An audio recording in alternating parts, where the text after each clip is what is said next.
नमस्कार प्यारे मित्रों। 24 नवंबर को कैबिनेट बैठक हुई है राजस्थान सरकार की और उसमें बहुत बड़े फैसले किए हैं, जिसमें कौन कौन से फैसले हैं वो हम चर्चा करेंगे। विशेष रूप से एक तो राजस्थान की ग्रामीण पर्यटन नीति है वो लागू की है, और इसके अलावा पुनर्वास नीति है, बेघर उत्थान पुनर्वास, उसका अनुमोदन किया है। और ओबीसी आरक्षण जो बहुत बड़ी जो बहस चल रही थी, बहुत बड़ा विवाद था, उसका भी सरकार ने समाधान कर दिया है। तो हम सभी पे क्रमवार सिलसिलेवार विस्तार से चर्चा करेंगे। तो देखिए, सबसे पहले है राजस्थान ग्रामीण पर्यटन नीति लागू, विभिन्न सेवा नियमों में संशोधन, बढ़ेंगे पदोन्नति के अवसर।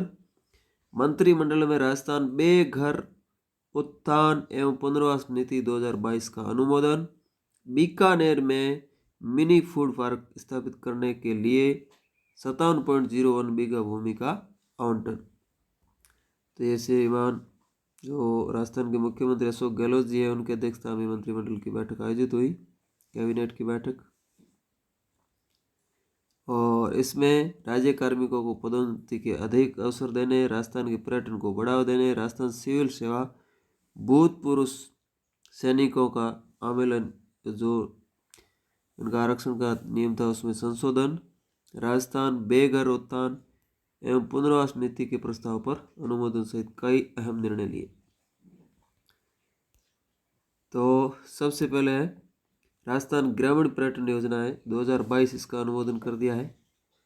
पर्यटन नीति राजस्थान समय समय पर जारी करती है और बजट घोषणा 2022-23 की पालना में तैयार योजना से ग्रामीण पर्यटन को बढ़ावा मिलेगा। तो ये 2022-23 में ग्रामीण पर्यटन की घोषणा की गई थी, अब इसका अनुमोदन किया है।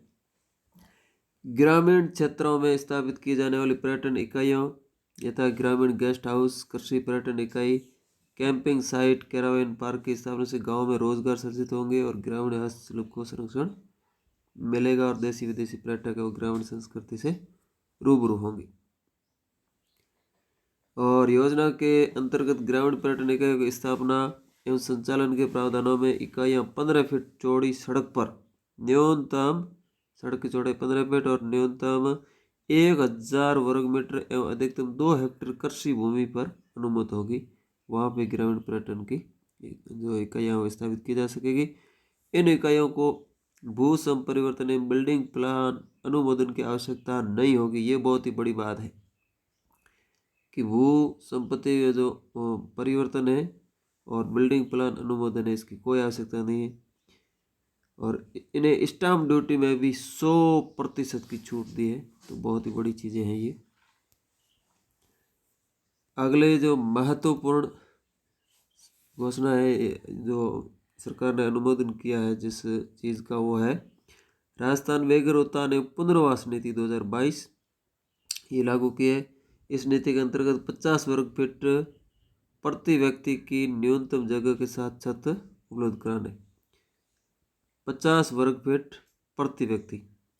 महिलाओं, मानसिक रूप से विकसित एवं बीमारों जैसे विशेष श्रेणी के लोगों को समुचित निजता एवं सुरक्षा उपलब्ध कराए जाने संबंधी प्रावधान किया है। साथ ही नीति में पेयजल, चिकित्सा सुविधा, प्राप्त अग्नि सुरक्षा उपाय जैसी मूलभूत आवश्यकताएं उपलब्ध कराए जाने एवं बेघर व्यक्तियों के लिए शेल्टर गृह का संचालन करने सहित विभिन्न प्रावधान है। इस निर्णय से बेघरों को शिक्षा, कौशल और रोजगार उपलब्ध कराया जाकर सशक्त बनाया जा सकेगा। अब जो सरकार ने जो सबसे बड़ा निर्णय है वो ओबीसी और भूतपूर्व सैनिकों के आरक्षण का जो एक प्रकार से विवाद चल रहा था उसको सुलझाने के लिए लिया है।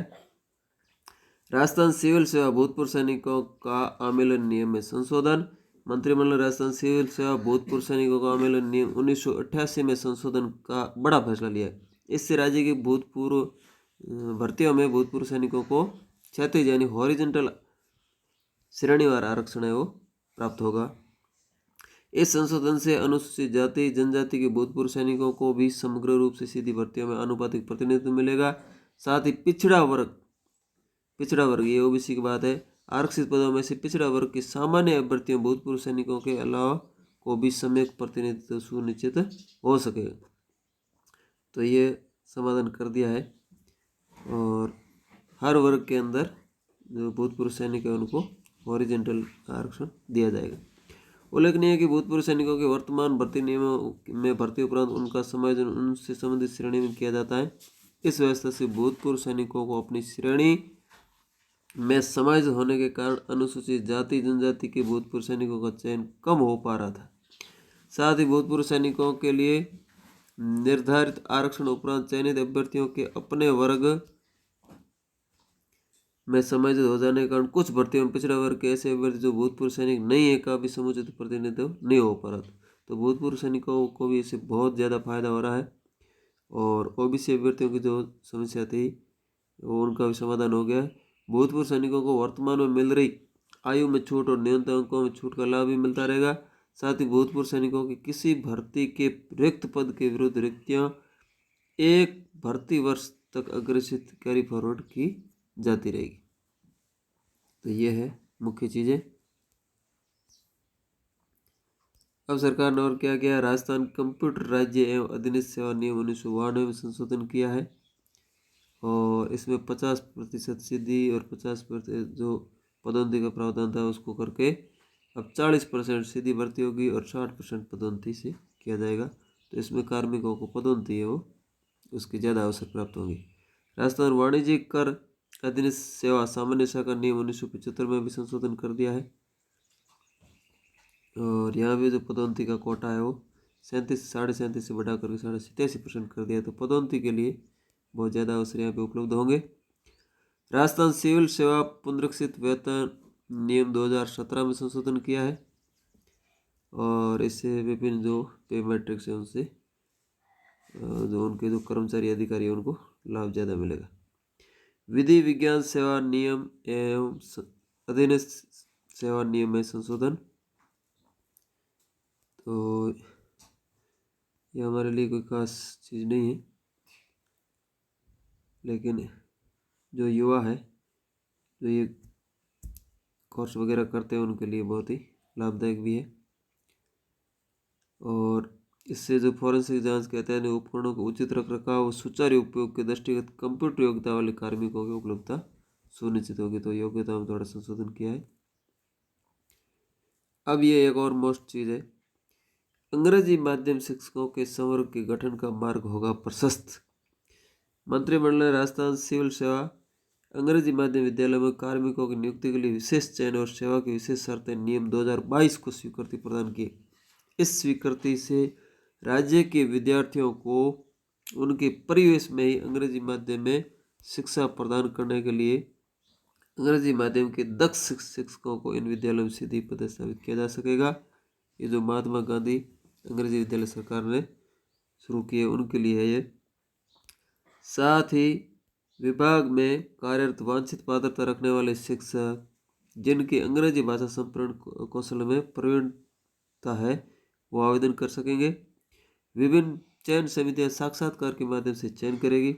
इससे वर्तमान शिक्षक संवर्ग के तहत ही अंग्रेजी माध्यम के शिक्षकों के संवर्ग का गठन का मार्ग प्रशस्त होगा। तो ये चीज है।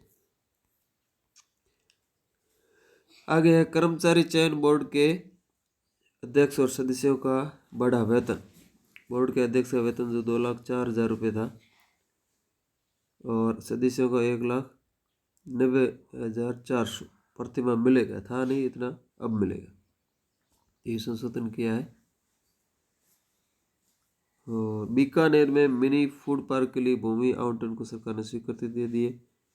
तो ये करण जी की दृष्टि से है कि कहाँ पे मिनी फूड पार्क के लिए भूमि का आवंटन किया, तो बीकानेर। राजस्थान वानिकी एवं जैव विविधता विकास समिति का होगा गठन। राजस्थान वानिकी एवं जैव विविधता विकास समिति का गठन होगा। और राजस्थान पर्यटन पर एक्सेल समूह बनाएगा लघु फिल्म। ये एक्सेल समूह ये एक लघु फिल्म बनाएगा राजस्थान पर्यटन में, जिसके राजस्थान के पर्यटन को और ज़्यादा पंख मिलेगी। और एक और मोस्ट है वो है चौधरी स्वर्गीय श्री खरताराम के नाम पर राजकीय महाविद्यालय भणियाणा का नामकरण। ये बहुत ही मोस्ट है, बाड़मेर जैसलमेर के बासिंदों के लिए तो है ही है। मंत्रिमंडल ने जैसलमेर जिला स्थित राजकीय महाविद्यालय भणियाणा का नामकरण चौधरी स्वर्गीय श्री खरताराम राजकीय महाविद्यालय भणियाणा करने के प्रस्ताव को मंजूरी प्रदान की है। नामकरण होने से स्थानीय जनभावना का सम्मान हो सकेगा। और ये है पेपर की न्यूज कटिंग। केंद्र की तर्ज पर बदले नियम, ओबीसी आरक्षण पर विसंगति दूर, भूतपूर्व सैनिकों की मेरिट अब श्रेणीवार हो गया तो हो गया समाधान। इसके लिए कई लोगों ने संघर्ष किया था और आखिर इसका समाधान कर दिया गया। इसको लेकर के सरकार ने प्रेस वार्ता भी की है और इसको हमने डिस्कस भी कर ली। थैंक यू दोस्तों। वीडियो अगर अच्छा लगा है तो लाइक एवं सब्सक्राइब करें। मिलते हैं अगले वीडियो में। Thank you.